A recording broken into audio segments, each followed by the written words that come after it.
Hello everyone, this is a short basic tutorial on Modal Survey WordPress plugin. Modal Survey is not your average poll questionnaire survey or quiz plugin, as it allows you to use quite a few helpful tricks along the way. To begin with, I'll have to assume that you have already downloaded and installed the Modal Survey. If you have done so, it should appear right here below the plugins tab. So without further ado, let's start creating some surveys.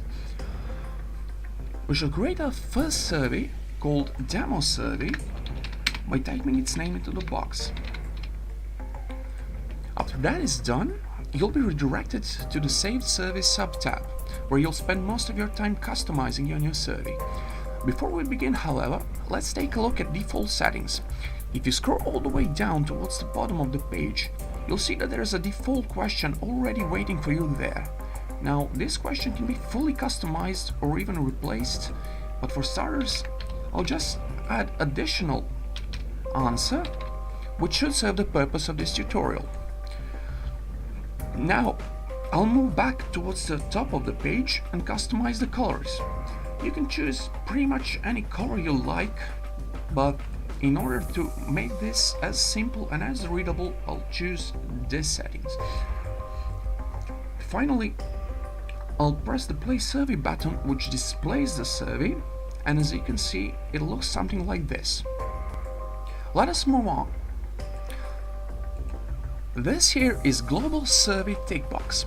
If enabled, your survey will be displayed across the entire front-end web page. As you can see, survey is displayed both on your website's homepage or any other page for that matter. If Global Survey box isn't ticked, however, you'll be given the opportunity to select specific pages on which you'd like your survey to be displayed.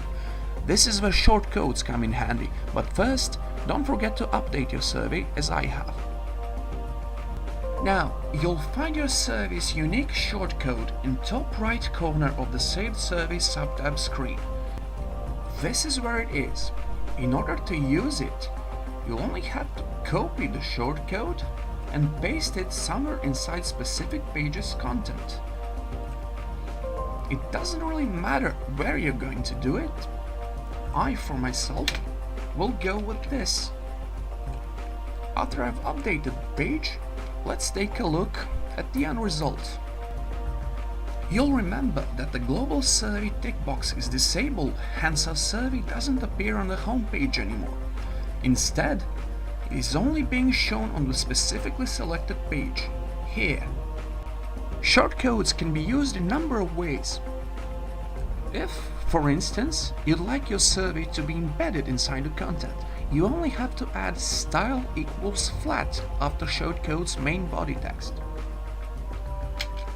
It looks something like this, and after updating, the end result would be this. This is pretty much it for the basics, but Modal Survey can do a lot more than this. Thank you for watching, and I hope that I've been helpful enough.